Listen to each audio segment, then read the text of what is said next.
Mah mah.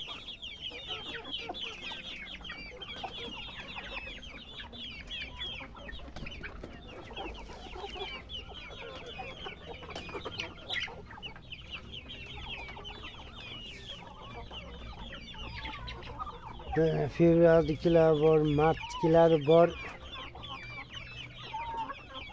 aprel bor, mayskilar, katelarda ular hali chiqqan yo'q.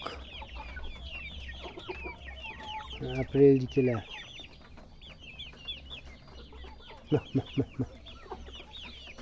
Apreldagi. Martdagi. Fevral. Mah. Hammasi tanachi. Hammasi ota onasi taytuyular yaxshi narsalar. Beda seppo'lim sho'ra chiqib ketdi. Bedani tugatishda. Kartoshkani ham kavlab sepamiz beda. Yo buni baqish kerak, yo ekin qilish kerak.